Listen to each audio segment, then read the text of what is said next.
میں کیا کہوں؟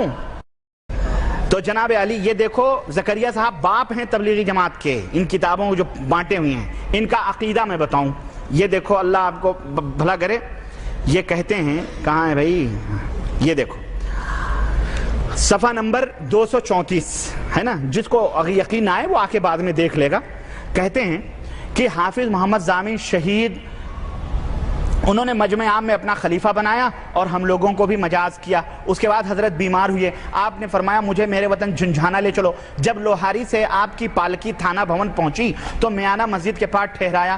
حاجی امداد اللہ مہاجر مکی جو پورے رشید احمد گنگوئی، اشرف علی صاحب تھانوی، قاسم نانوتوی، ان سب کے پیر اعلیٰ حضرت ہیں، یہ ان کا بیان زکریا صاحب نوٹ کر رہے ہیں کیونکہ ان کے پیر حافظ محمد ضامن شہید تھے، ان کا واقعہ ذکر کر رہے ہیں حاجی امداد اللہ مہاجر مکی کے حوالے سے۔ تو حاجی صاحب جو تھے وہ اکیلے تھے، انہوں نے حضرت کی چارپائی پکڑ کر کے کہنے لگے کہ جب حضرت نے فرمایا کہ اب تو میرا پیام سفر آخرت آ گیا ہے، اب میں مرنے والا ہوں، تو حضرت نے ان کی پالکی پکڑ کر حضرت رونے لگے۔ حضرت حاجی امداد اللہ مہاجر مکی جو پیر ہیں وہ رونے لگے، تو حضرت نے تسلی دی، فرمایا فقیر مرتا نہیں، فقیر مرتا نہیں بلکہ ایک مکان سے دوسرے مکان میں انتقال کرتا ہے، فقیر کی قبر سے وہی فائدہ ہوگا جو ظاہری زندگی میں ہوتا تھا۔ سنو، یہ قبروں کے پجاری تم سمجھتے ہو بیچارے وہ خان صاحب لوگ ہیں بریلی شریف کے؟ ارے یہ شیخ لوگ بھی ہیں، یہ شیخ صدیقی لوگ ہیں، ادھر خان صاحب ہیں ادھر شیخ لوگ ہیں، خان اور شیخ اور پٹھان کی لڑائی ہے یہ بیچ میں، اور کچھ نہیں، یہ دونوں سب ایک ہیں۔ سنو آگے، سنو آگے، کہتے ہیں بہرحال وہ مر گئے، دفن کرور دیا گیا۔ یہ عقیدہ بتلایا جا رہا ہے کہ جو بزرگ ہوتے ہیں، جو زندگی میں فائدہ ہوتا ہے وہی بولو مرنے کے بعد میں بولو۔ یہ امام ابو حنیفہ کا عقیدہ تھا۔ امام ابو حنیفہ رحمۃ اللہ علیہ قبر سے گزرے، ایک آدمی روز چلا رہا تھا، کہنے لگے ہیں تو کیا کر رہا ہے؟ کہا میں برسوں سے اس قبر والے کے پاس آ کے فریاد کرتا ہوں اور کچھ مانگتا ہوں، یہ کہا اس نے کچھ سنی؟ کہا نہیں۔ کہنے لگے تو ماتھا رگڑ رگڑ کے مر جائے گا، یہ تیری بات قیامت تک نہیں سن سکتا ہے۔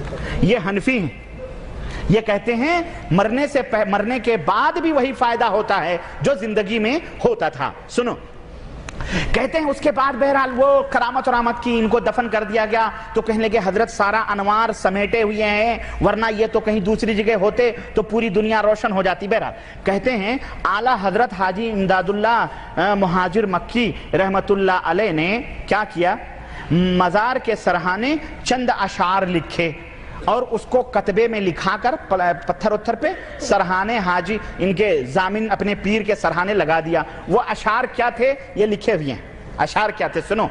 کہتے ہیں شہر جھنجھانا ہے ایک جائے خدا، مسکن و ماوا ہے جس جا آپ کا، بہرحال لمبا ہے۔ کہتے ہیں پاس اس مرقد کے قبلہ رخ نبی، پاس اس مرقد کے قبلہ رخ نبی ہے زیارت گاہ میرے پیر کی، اس جگہ ہے مرقد پاک جناب، سر جھکاتے ہیں جہاں شیخ و شباب۔ جتنے بڈھے اور جوان ہیں ہمارے پیر کے قبر کے سامنے جا کے کیا کرتے ہیں؟ ہاں سر جھکاتے ہیں۔ ممتا گپتا نے کچھ دن پہلے بی بی سی لندن میں زین العابدین صاحب جو 26ویں پیڑھی پر خواجہ معین الدین چشتی کے ہیں، اس سے یہی انٹرویو میں کہا کہ وہاں پہ جا کے ہم نے دیکھا ہے لوگ ماتھا ٹیکتے ہیں وہاں، تو پھر تو یہ اس کے اندر بت پرستی کی بو نہیں آتی؟ تو کہا نہیں، یہ تو ایسے ہی ہے جیسے گرو دکشنا لیتے ہیں ہندو لوگ، اپنے گروؤں اور سادھوؤں کے پیروں کو چھوتے ہیں، گرو دکشنا لیتے ہیں، ایسے بھی ہم لوگ جا کے مزاروں کو گرو دکشنا لیتے ہیں، وہاں بھی جا کے سروں کو جھکاتے ہیں۔ یہ دیکھیں کس طرح سے وہاں میرے پاس وہ ریکارڈ موجود ہے اور لوگوں نے سنا ہوگا۔ B B C London Mamta Gupta بہت چبھتے ہوئے سوالات کرتی ہے اور لا کے اینڈ پہ چھوڑتی ہے اس طرح سے، شیعہ تک انہوں نے کہلوایا یہ شیعہ ہے، کہلوایا ہے اس نے، اور وہ سے ریکارڈنگ موجود ہے، میں دکھاؤں گا۔ سنو کہتے ہیں جس کو ہو، اب یہ سنو، یہ کفر سنو، یہ کفر تم کہتے ہو نا کہ یہ تو کفر و شرک سے ڈانڈے کہاں ملتے ہیں، سنو، جس کو ہو شوق دیدار خدا، جس کو ہووے شوق دیدار خدا، ان کے مرقد کی زیارت کو وہ جا۔ استغفر اللہ۔ یہ تبلیغی جماعت کے سرخیل برکت العصر یہ لکھا ہوا ہے۔ اللہ ایسی برکت سے امت کو محفوظ رکھے۔ یہ برکت ہے، یہ برکت ہے، یہ کفر برکت ہے۔ یہ برکت تو اچھی چیزیں ہوتی ہیں، یہ کفر تو سنو، کہتے ہیں کہ یعنی پیرو مرشدو مولا میرے حضرت نور محمد نیک پہ اعتقاد دل سے جو جائے وہاں، اعتقاد دل سے جو جائے وہاں، اس پہ سب اسرار باطن ہو عیاں، جتنے بھی راز کی چیزیں ہیں سب کھل جائیں، اور دیکھتے ہی سنو، یہ سنو، دیکھتے ہی اس کے مجھ کو ہے یقین، اس کو ہو دیدار رب العالمین۔ استغفر اللہ، یہ میری کتاب نہیں ہے، مجھے کیوں الزام دیتے ہو؟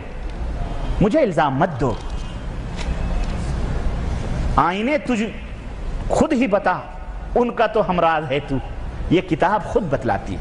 میرے عزیزو، اگر کوئی آدمی نمازی ہو، پرہیزگار ہو، سخاوت کرنے والا ہو، سیٹھ ہو، سب کچھ ہو، ٹھیک ہے، غریبوں یتیموں بیواؤں کی مدد کرنے والا، لیکن وہ تھوڑی سی شراب بھی پی لیتا ہو تو اسے شرابی نہیں کہو گے؟ بولو، شرابی نہیں کہو گے؟ کہو گے یار یہ شرابی ہے، ہمیں نمازی ہے، پرہیزگار ہے، سب کچھ۔ بعین ہی اسی طرح سے نماز ہے، روزہ ہے، تقوی ہے، طہارت ہے، سب ہے، ٹھیک ہے، لیکن شرک ہے۔ کیا ہے؟ شرک ہے، شرک۔ اور شرک ایک ایسا کینسر ہے اور ایک ایسی بلا ہے، انہ من یشرک باللہ فقد حرم اللہ علیہ الجنہ۔ خلاص، تم نماز، روزے، حج، زکوٰۃ، سب تقوی، طہارت، اللہ یہ نہیں دیکھے گا، فجعلناہ ھباء منثورا، اللہ اسے ریت کے ذروں کی طرح اڑا دے گا۔ کہاں ہو تم؟ اللہ کے ہاں ان اعمال کی کوئی اہمیت نہیں ہے، اگر اہمیت ہے تو توحید کے بعد ہے۔ جس کے دل شرک بت کدا بنے ہوئے ہوں، جو یہ عقیدے رکھتے ہوں کہ مرنے کے بعد قبروں سے وہی فائدے ہوتے ہیں جو زندگی میں ہوتے ہیں، تو بتاؤ خان صاحب گروپ کو کیوں تم برا کہتے ہو؟ کیوں انہیں مشرک کہتے ہو؟ کیوں قبر پرستی کے اوپر لعنتیں بھیجتے ہو؟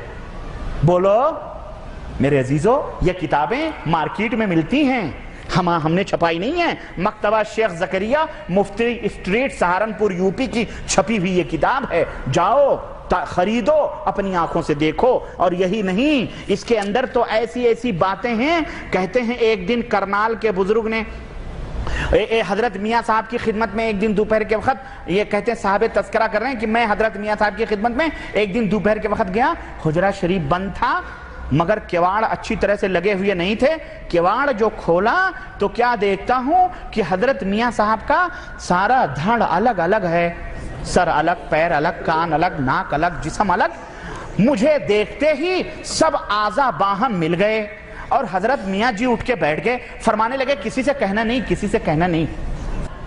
میں کیا کہوں؟ اب اس پہ بھی اگر آپ کی آنکھیں نہ کھلیں تو میں نہیں سمجھتا ہوں، پھر یہی ہے کہ انک لا تہدی من احببت ولکن اللہ یہدی من یشاء، اللہ جسے ہدایت دینا چاہے وہی دیتا ہے، ورنہ ہدایت نہیں ملتی۔ بہرحال یہ تو جواب آپ کا ہو گیا جناب علی۔ پھر کہتے ہیں کیا تبلیغی جماعت قرآن و سنت کی دعوت نہیں دیتے؟ یہ تو اپنے امام کی دعوت نہیں دیتے، قرآن و سنت خیر بڑی دور کی بات رہی، امام صاحب جو کہہ کے گئے اسی کی دعوت نہیں دیتے۔ میں کیا کہوں؟